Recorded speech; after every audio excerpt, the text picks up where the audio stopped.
Welcome, ladies and gentlemen, to another episode of Rank the Movies. So, this week, I talked about franchises a lot, which was anything I deemed more than four. So this week I thought I'd talk about my favorite movies that only have two parts to it. That's right, those movies that just didn't need more than four. I'm going to rank my favorites, and I'm going to talk a little bit about them. So, first off, we're talking about The Blues Brothers, and its sequel, The Blues Brothers 2000. I enjoy these movies. A lot of people don't like Blues Brothers 2000. I like it. I think it's a good continuation of the story. I think it does a good job with what they had, what Dan Aykroyd had at his disposal. I think John Goodman fills in very well. I mean, the original Blues Brothers, it's a classic. It's hard to say anything bad about that film because it is such a classic piece of American entertainment. I mean, honestly, if you've never sat down with the Blues Brothers movies, do it. They're good. It's a good time. You'll enjoy it. There's some great music in both of them. The Blues Brothers were a great band, and they had some fantastic music. Seriously, sit down with them. You'll like it. You'll probably like it. All right, now let's move on to the next one. I got 11 here, so this is number 10.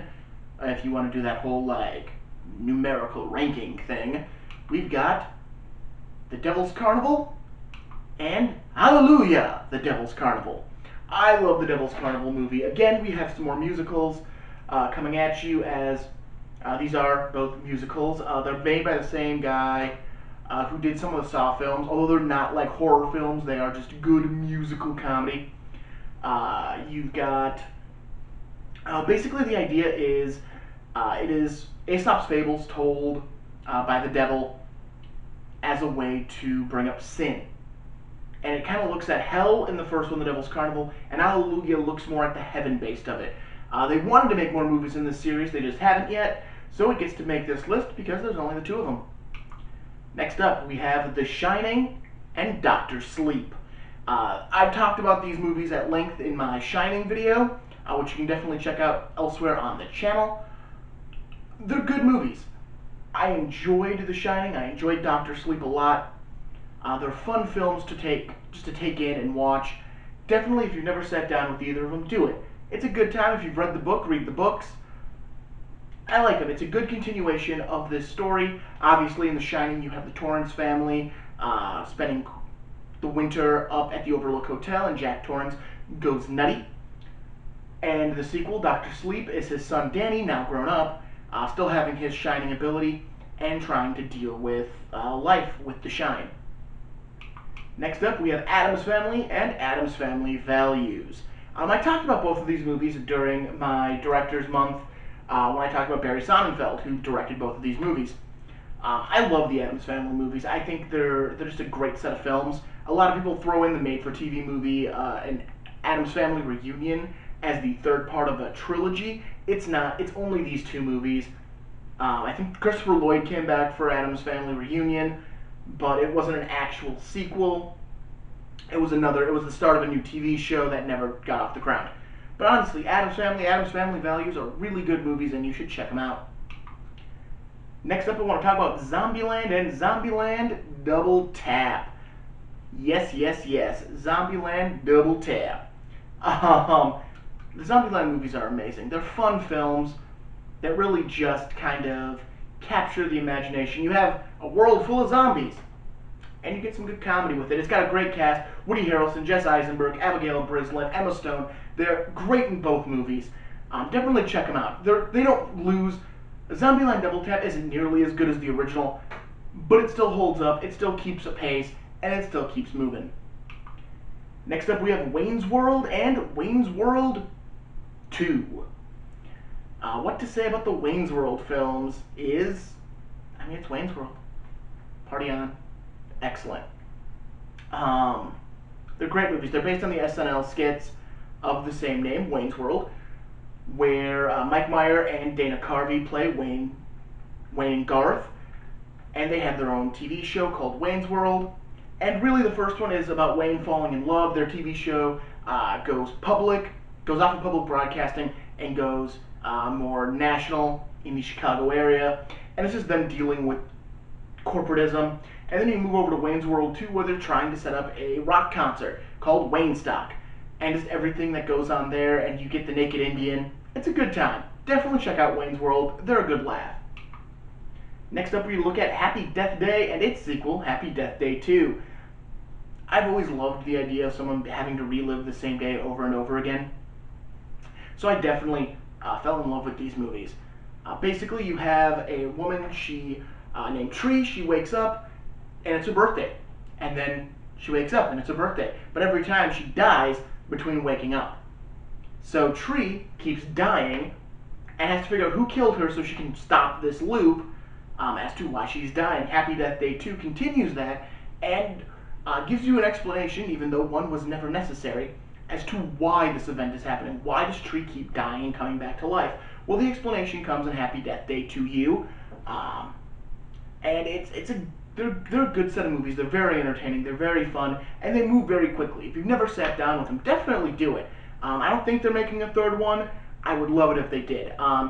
As I say that, as we're moving up this list, we're getting closer and closer to my favorite sequels, original movie and its sequel. I want to point out that stuff like Ghostbusters and Bill and Ted aren't on here because they are already trilogies. Though their movies haven't officially released to the public, they've been shot, they've been edited, they've been made. There is now Ghostbusters, Ghostbusters 2, and Ghostbusters Afterlife, and you have Bill and Ted's Excellent Adventure, Bogus Journey, and Face the Music. So those will not feature on this list because they're not. They are trilogies now.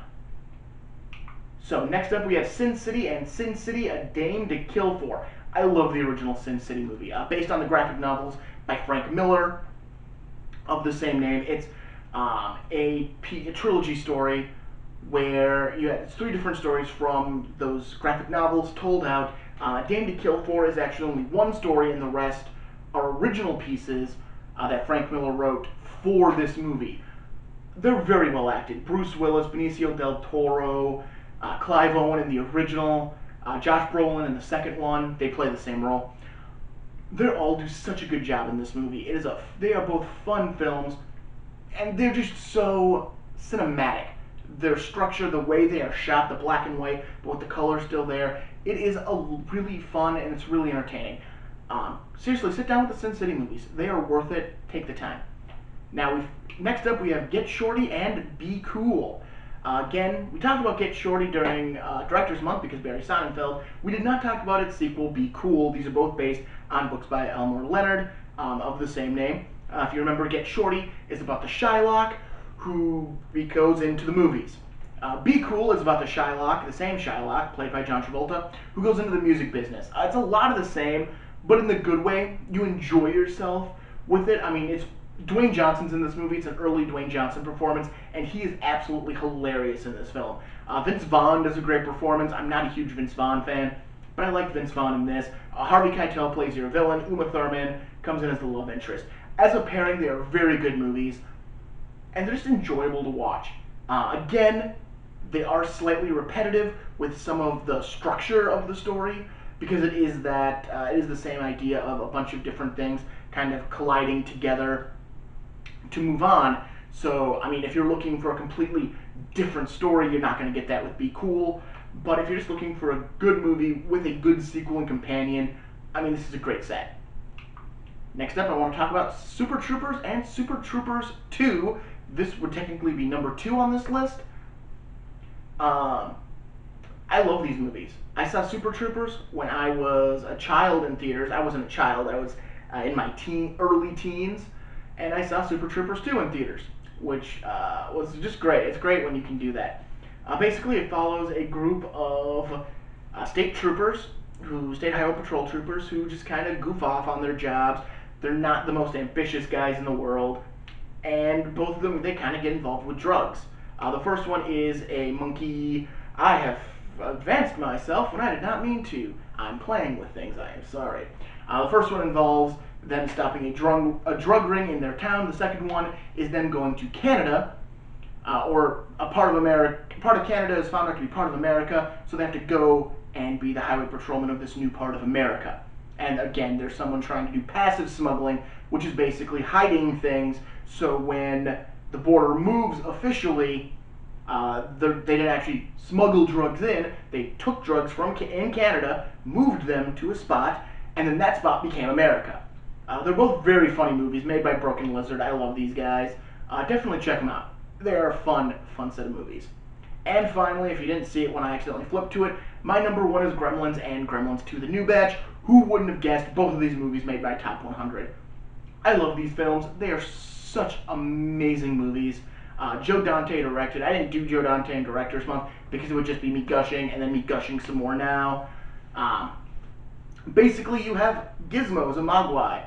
There's one up there, kind of up and off screen over there. That thing hanging there is a Mogwai. Is a Mogwai who he has very simple rules to follow. Don't get him wet.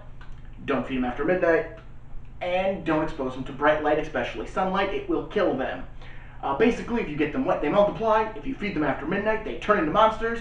And, well, light kills them. And they ravage a small Midwestern town called Kingston Falls. And then in the sequel, which is the far superior movie, they ravage a New York office building. It is a great time. They are great movies. If you've never checked them out, check them out. I've got Gremlins crap all over my apartment. So I love these movies. These are great movies. Alright, so that was this week's edition, talking about sequels. Next week, we are moving on to the trilogies, only the 3-part movies, and we're going to talk about some of my favorite trilogies. Alright, I will see you guys next week. Have a good one.